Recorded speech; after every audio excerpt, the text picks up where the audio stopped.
Hello everyone and welcome to another Desteni movie hangout. Today we're going to discuss this TV series House of Cards, and with us I have Carrie from the United States. Hello Carrie. Hi. And we have Joe from Portugal but based in the UK. Hello. And I'm Joanna. I'm also from Portugal and I'm based in the UK. Alright, so just before we begin, I want to remind everyone that you can ask questions during this live event. You can use the Q&A box here on your Google Plus event, and we'll reply to you during this live session. If you haven't watched this TV series, it's okay. Maybe you will watch it later, but we're going to give you some insights based on our life experience, and especially because we have been walking the Desteni I Process, and there are new insights that we will share with you that comes with our awareness and self-honesty that we have been applying in our process. You have more information on the links in the description. And again, just before we begin, I wanted to give you an overview. So for those who haven't watched it, The House of Cards is a TV series that happens in the corridors of power in the United States. And we watched the life of Frank Underwood, a Democratic congressman that eventually becomes the President of the United States, together with his wife, who is Claire, who then becomes the U.S. ambassador to the United Nations. Spoiler alert, right? Yeah, well, that's it. But this TV series is not only about their lives, it's all about like the dynamics in politics and relationship with the media, and all this fight for power and relationships among the people that are involved in these political games. And during the series, you came across, like, each episode will give you interesting points to consider, and you can actually relate to the real life and also to yourself. And that's what we're going to discuss in this hangout. So, Carrie, now that so you have watched season 1 and 2, right? And the beginning of season 3? Yeah, I've watched season 1, season 2, and the first episode of season 3. Great. So while you were watching this series, what were the main reactions within you when looking at those patterns that you see in the series, like in terms of any reactions that you could share with us, and obviously how did you deal with them? Yeah, the first reaction I had was first this pure fascination with what was happening that I was seeing, because I actually know that this sort of thing is going on. It's like, I knew it. I knew this was going on, and they're showing it. But also, what I actually also went through is like this point of blame, like, oh, politicians, you know, they're all bad people, and they're all, out for themselves, and they're not caring about what's going on with everyone, and it's all just a game, and it's all just a power play for them.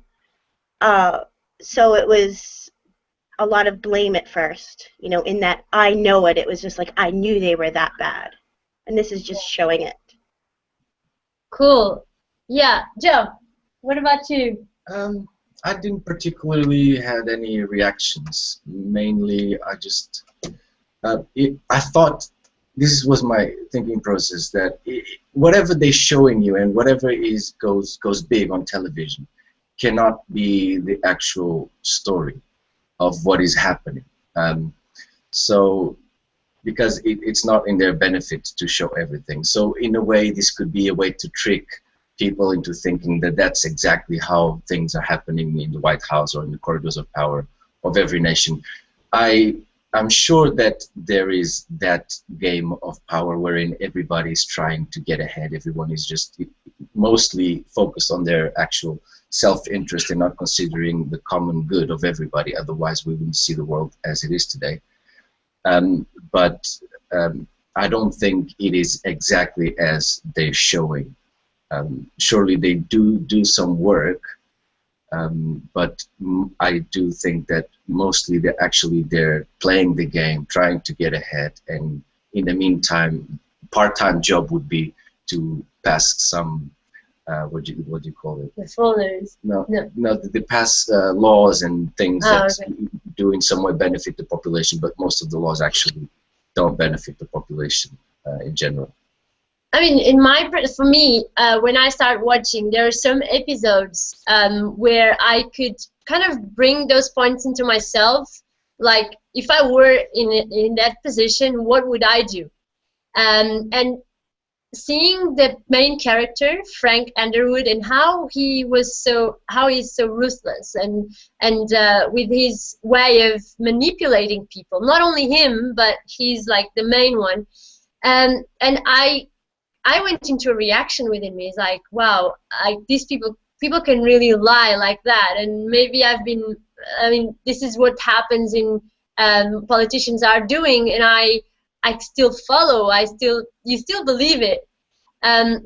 So I did some kind of reality check within me, and I did apply self-forgiveness on some of the points that I could see within me, almost like a fear of being involved and the fear of politics. Which is very relevant for me in my career to see where I stand within me. And Carrie, what about you in terms of your relationship to politics? And now looking also at you with your process with Desteni, how, and now looking at this reality that is, well, still as a fiction, but these whole stories, did it change you, and how are you kind of dealing with politics at the moment? As far as the show goes, my initial response was, there's no way I can get involved in anything like that. It's really too big for me. There's too much money. You have to have way too many connections to be able to make anything work with politics. And as I've gone on, I've realized that politics doesn't have to be a big thing. You know, I'm not going for the presidency. I'm not going for Congress. It can be here at the local level, being a part of making decisions. That's where I am currently with politics, and I have friends that are politicians, so I can talk with them and voice what I see is going on and what could possibly be a potential solution for a problem that we're facing in our community and our state. So that's where I am with the politics at the moment. Cool. And Joe, in regards, you were saying earlier that the world is, well, something happens because the world is as it is right now, so yes, things are not working. So what do you see that you face in the series that should be different in terms of solutions? Everything that we see manifested in this world is a reflection of what is actually going on within us. So the games of manipulation that we play, the lies, not just within the political arena, but between us, you know, friends, family, strangers. So we're constantly playing these games of politics. And politics, if I look at the word pol, would relate to polarity. And that's also what they refer to most of the times as the left and the right. So that's the polarity. And ticks is, you know, they suck your blood. So you on both ends of the polarity, you know, just trying to get your votes and, you know, keeping you bouncing from one side to another without actually getting any change to be applied. So it's exactly the same thing that we do within us, where we go from a positive to a negative and jumping up and down or from side to side, playing these games. And this is actually seen in politics and in the elections. And when we run for elections, you know, just trying to get your vote, and even when people vote for the same party or the other party, but it's always, you know, between just these two parties, and there's no real change taking place because you're actually just, constantly in this polarity. You don't see any new real vision for equality and oneness in a party. What do you mean, equality and oneness? Well, the principles that a party would stand for, you don't see equality and oneness within those principles. They're always influenced by, mostly, for example, the corporations and the power that they have. So you're actually defending the powers and the interests of corporations and certain individuals to maintain things as they are. That's why you have lobbyists, and that's why it's something that's so big. And when they are running, they have investments from, what do you call investments? Donations from these big companies to get themselves on the pockets of the politicians so that they pass laws and all that stuff that will benefit them. So there's no equality here. So it's mainly interest. Yes, obviously it's always an interest going on. And in the series, and we were talking earlier with Carrie just before the Hangout started, about this inner dialogue that Frank Underwood has with the viewers. So you actually feel that he's talking with you. So Carrie, what has that showed you? And now regarding these interests, and some people know exactly what is going on, but no one actually speaks about it in a way that everyone understands. How did that? Yeah. Frank is essentially speaking what's going on in his secret mind, the part of us that we usually don't share with other people. He's putting it out there. So it kind of, when you look at it in those terms too, it takes the blame out of it as something that someone else is doing or something that someone else has created. And you realize that,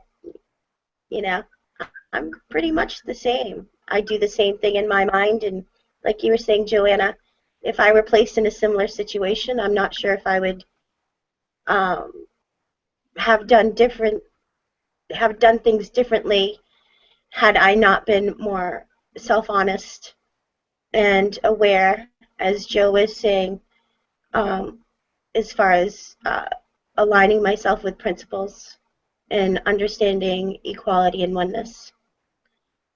Yeah, absolutely. And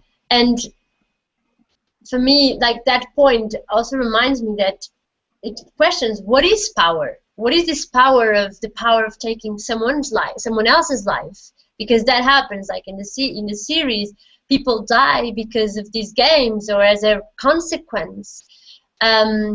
So what do you guys have to say about direction? Like, when you decide that if you direct yourself within principles such as oneness, equality, best for all, things would definitely change, right?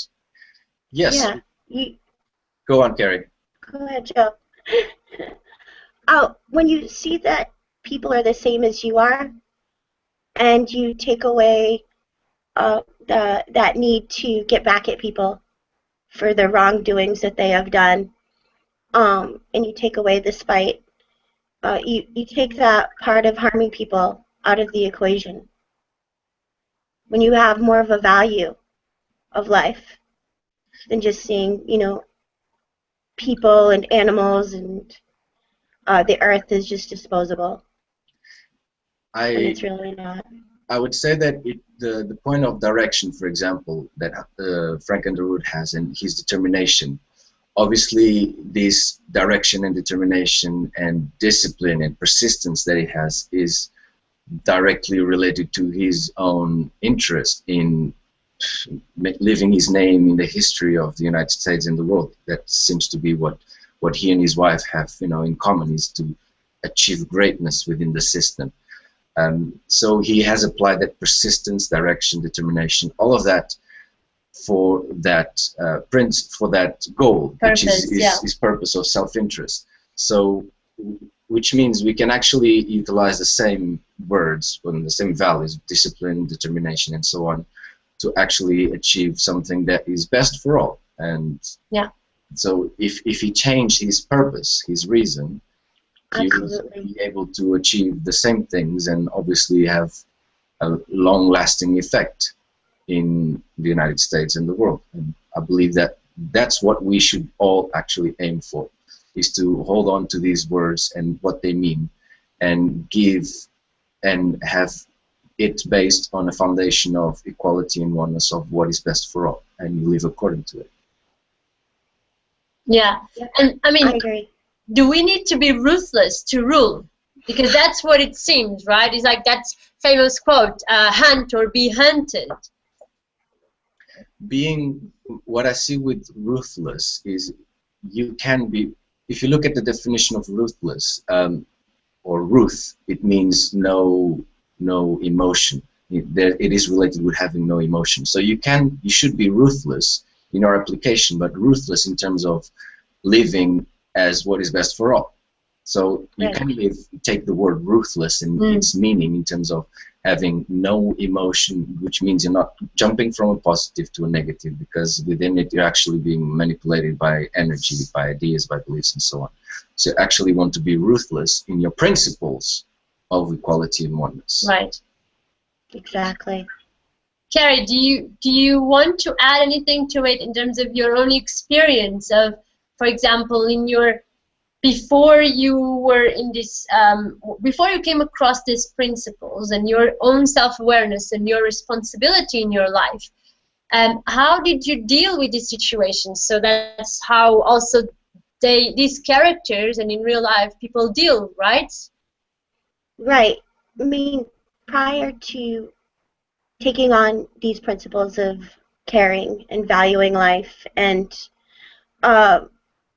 I worked in a corporate setting, and I had a goal. I had a goal in mind, and I saw a lot of people as being in my way. So I would do whatever I had to do to get them out of my way so that I could get to where I wanted to go. And I didn't necessarily care about them because I didn't really see them as human. I saw them, I would come up with all kinds of things in my mind about what they really were and how they didn't deserve what they have. And I mean, in our minds, we can come up with all of these things to justify what we're doing. And I did that. And I would actually, just like Frank, I would actually plan, okay, you know, how can I get this person over here, and how can I get to that person, because that person is going to get me to where I want to be. So I burned a lot of bridges along the way, but I also got very good at covering my tracks along the way too, you know, because I could reason anything. And also, the more people that you can get to agree with your reasoning, the more it's going to make you look better, and the other person that you were trying to eliminate look as though it was supposed to be that way. So that was before. And then as I got into being challenged about the way I saw people and the things that I had done and the decisions that I made, I started to question my motives and my reasons for doing things, and I stopped throwing people under the bus, I guess is the best way to put it. I stopped trying to make people look bad to make myself look better. And then from there, it just kept evolving, you know, more and more to where I generally want people to have everything that I have, and I want them to live up to their potential. It's not just about me anymore, living up to my potential. It's about all of us doing the same. So that was my process. Well, thanks for sharing. That's really, really interesting.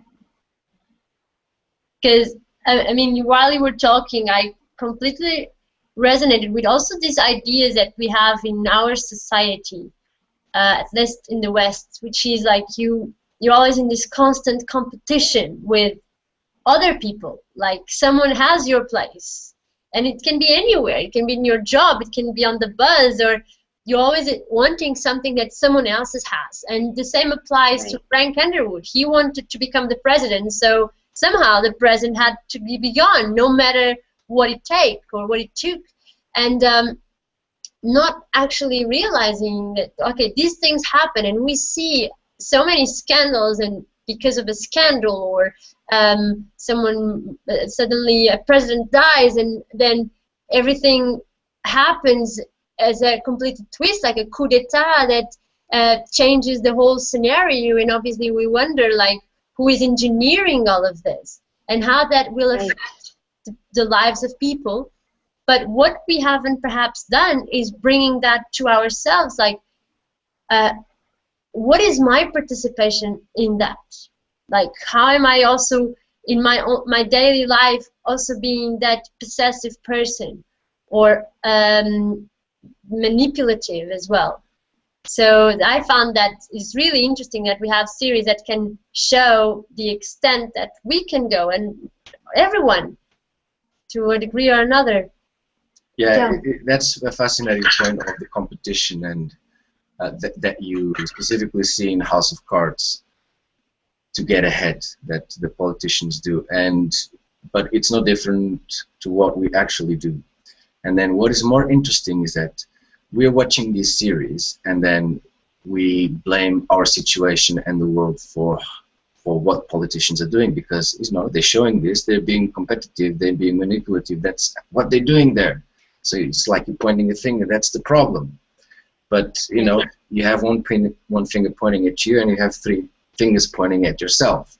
So it's like you're not seeing how you are the one also manipulating your way to get ahead without developing any integrity for yourself. No, just because that's, you know, it's your integrity. It's afterlife, I would say, is the most precious thing you have.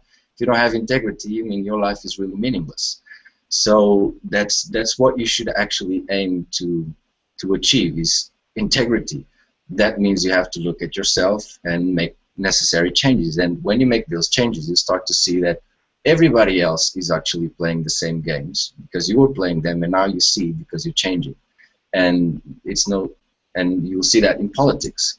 And so that's how you actually will get to change, is you change yourself. You point that out to everybody else that are actually doing the same. Look at your words. You're twisting your words. They're not aligned with reality, and you don't have integrity, and therefore you pass on the message. And as the group grows, then you will start to affect politics, and then you're going to change eventually things to what is best for all. So that's the way. Start by yourself. Yeah. Absolutely.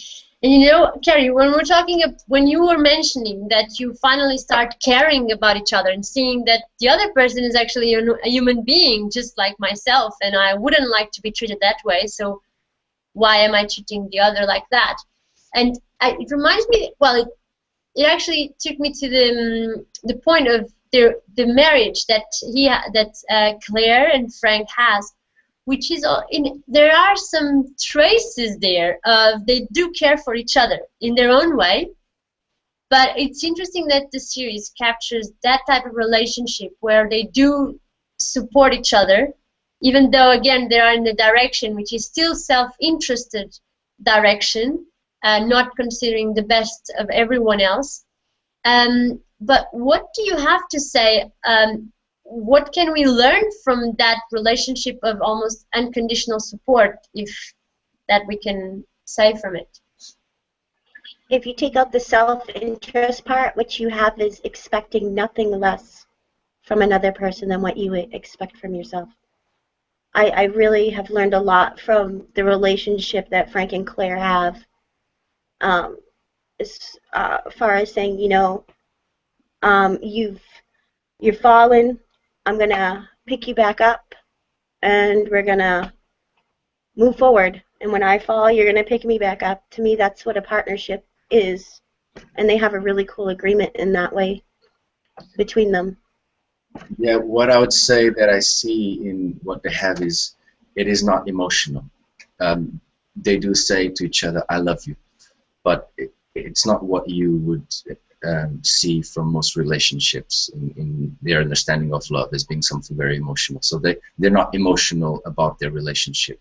It's actually very principle based. So and practical as practical. well. Yes, practical. They want to together achieve something, even though what they set themselves to achieve is not what is best.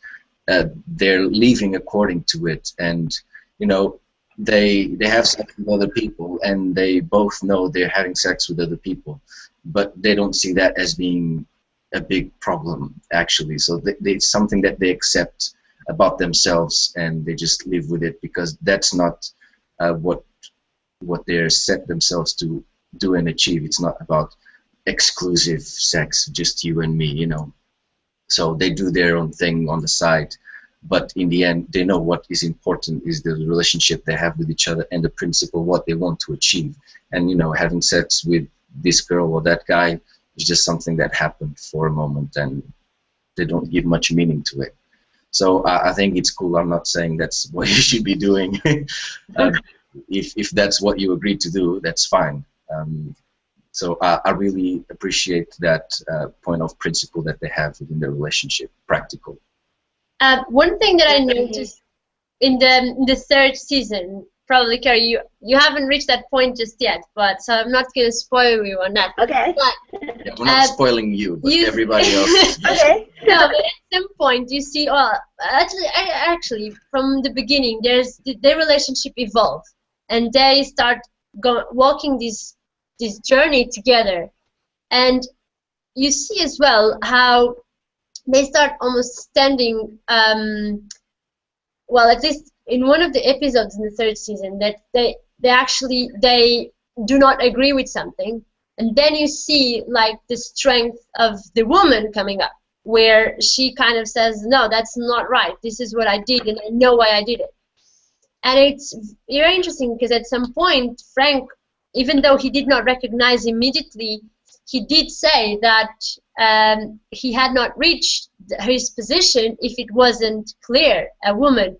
And I find that this kind of support that himself is also recognizing that women sometimes are so suppressed, and because if we see politics and business is still very much populated by the male, and then you see a female standing up, and it's I think it's something that for me as an audience watching it, it's a value of seeing men finally kind of recognizing the importance of women and what they can bring, and which is a change. It's a change of perspectives. It's sometimes saying that what everyone else wouldn't dare to say. So has anything changed in you in terms of perceiving women in power, for example? The cool thing is that Frank genuinely sees her as his equal. Not, you know, when you get into like the equality between men and women and being in the workforce and everything, it gets a little shaky, and there's like what do I want to say? It's almost like a lack of understanding of what equality really is, you know, because it's almost like it goes overboard. You know, as Joe said, we're always going, you know, in this polarity back and forth, and just like swinging far to the left, far to the right. And, you know, as far as a woman coming in power, it seemed like this big swing in another direction, when it's really just about, is this person qualified? Yes. You know, it doesn't really matter the gender or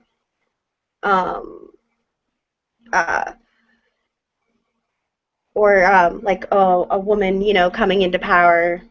Is this person qualified? I guess that's how I see it. Is it's a point of a decision that's best. You understand what I'm saying? Yeah, absolutely. Like no judgments. It's just about the quality of who the person is. It's more about the being than anything else. Yeah, it's not really about them being a woman or a man. It's just a human being that's qualified or they're not. Yeah, I found it was an interesting point in the movie, actually. Yeah.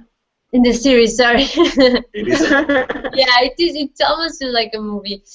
And guys, we have about 10 minutes left, and so I just want to remind all our viewers that you can send your questions live. So we're actually speaking in this moment, and you can use the questions tool on your Google Plus page and send us your questions. So please go ahead, and we're going to address those. And in the meantime, one thing that I noticed in the season, guys, in the series, guys, is that they spend more time handling their own minds and relationships than actually doing what needs to be done in terms of work. I mean, you don't see much going on, and might not be what happens, I don't know, in politics, or it might be, but bringing that point to our own lives, how much time do we spend in our own minds as well, like thinking about others, which is what happens is like when you are in complete self obsessed with how people perceive you. So how do you guys are dealing with that?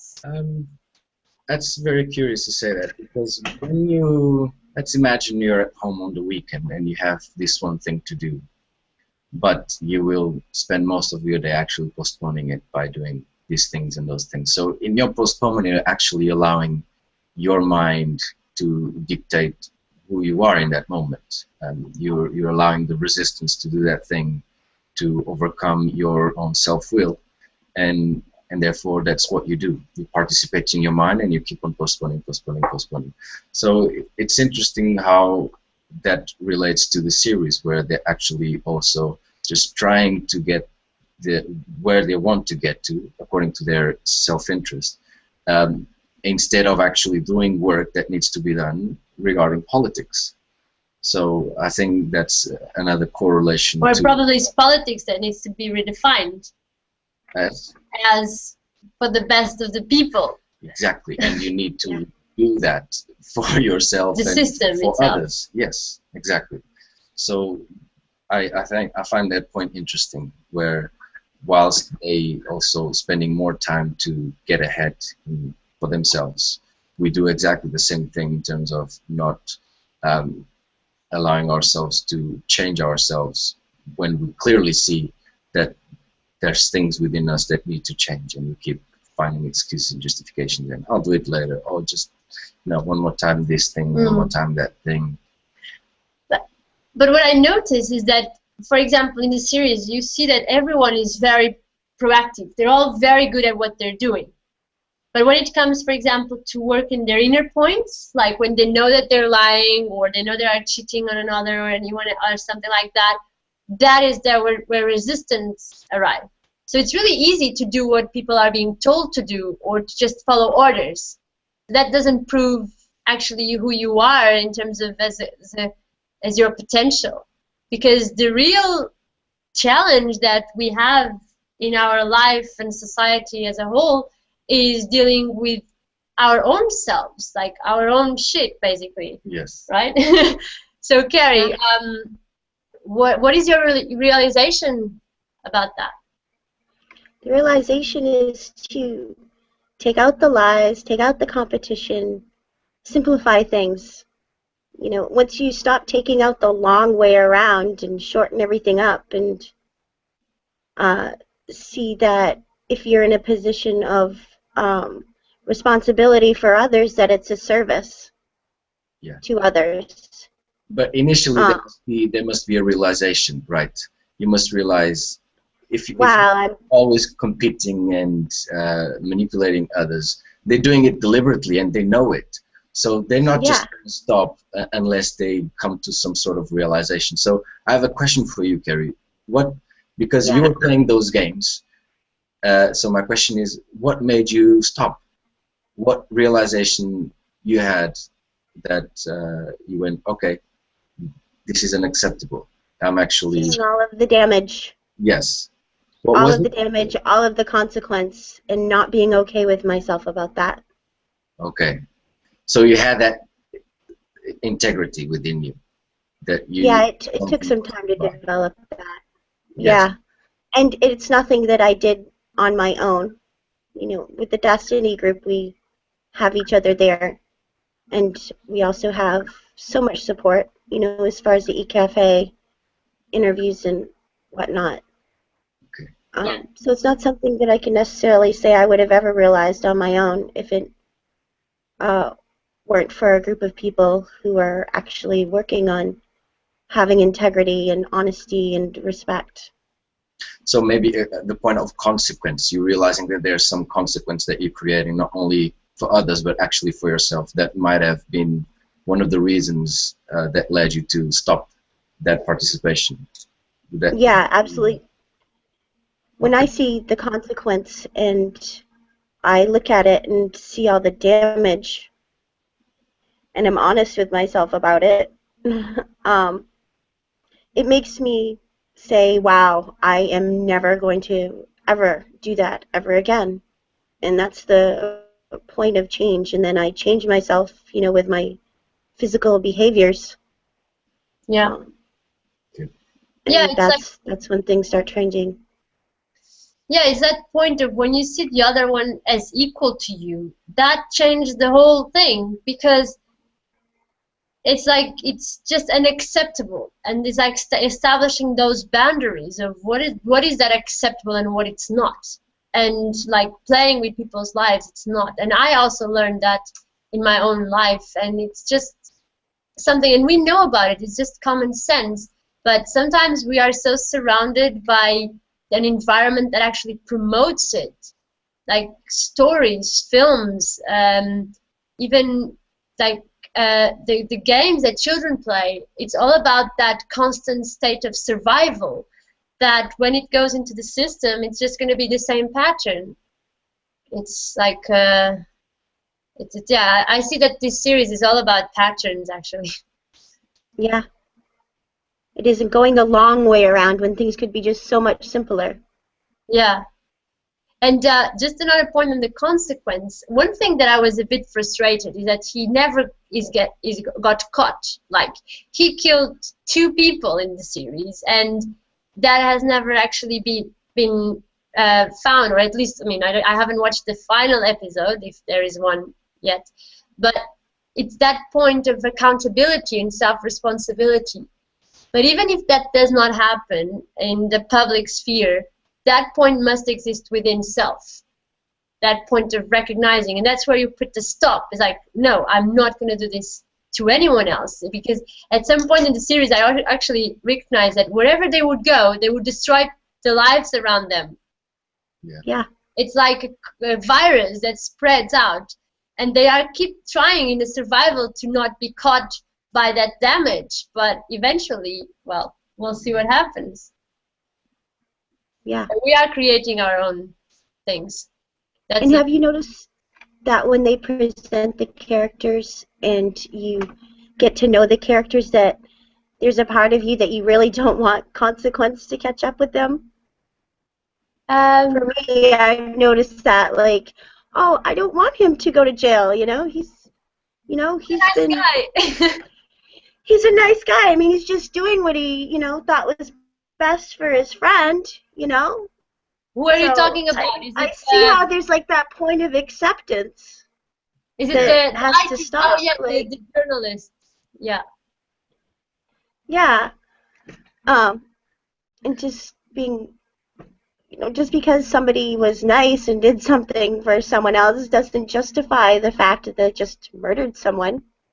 Yeah. Exactly. You create an emotional relationship to that person, and that positivity that you have towards that person kind of makes you justify, oh, it's okay, he shouldn't go to jail, he's so cool, even though he's evil. Yeah, exactly.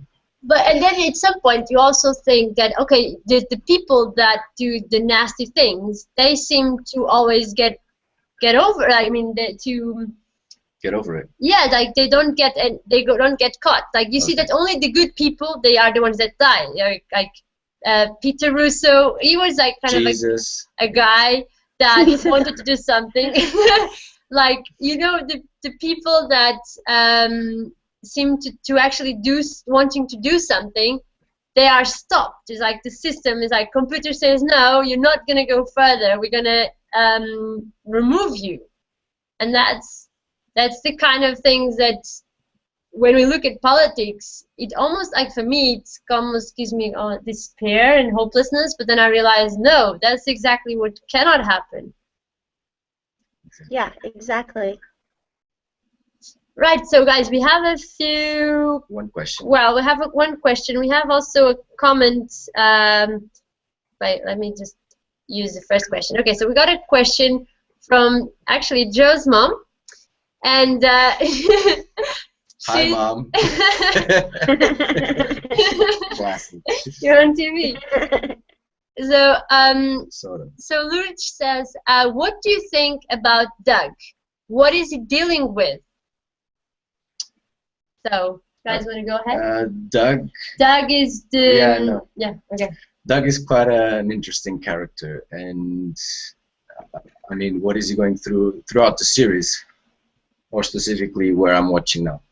I don't know, but what I'm going to say is that Doug is I think he represents in a way that individual that is very assertive and very determined as well. You know, as much as Frank, I would say that he was a key element to make sure that Frank got to where he got to. Also, no real sense of integrity. He is lacking that, but I think mostly that he's one of those people that is very assertive and directive, yet he's a follower, which is what you also see a lot in the system, where most of the people are actually followers instead of being leaders. I don't see why Doug wouldn't be able to, you know, be one of the representatives in the, what do you call it, in the House of Commons is in England. I don't know. What's Congress. The term? In Congress, a congressman, you know, he would have the skill to be that, but he places himself on that position of being there as support, as assisting someone to achieve greatness, which is fine. But I believe, I think you should strive to also be a leader for yourself and make changes and have a positive impact on the lives of everyone, for yourself and by yourself. So Doug is interesting from that perspective, that he represents those people that are supporting in the back seat, supporting others to get to the top. But still responsible. That's the thing, because yes, that's what I'm saying. He's assertive. Responsible for what other people are doing, because then he gets involved in. Of course, definitely. Yeah. That's what I see. Yeah. Carrie, any perspective on like this character and what that shows about yourself as well? What I saw in Doug, especially when he didn't have access to Frank, is he went into panic. When he was actually outside looking in and he couldn't control what was happening on the inside. And just remember, I'm only up to that first episode of season 3, where he's actually, he can't get in there, and he's just completely frustrated. And if you look, Frank doesn't have anything else. I mean, not Frank, Doug. He doesn't have anything else. Yeah.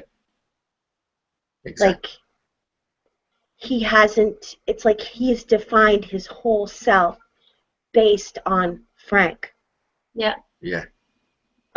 So he's got this huge fear of loss. Like, if he loses Frank, he loses himself. Like, he's nothing.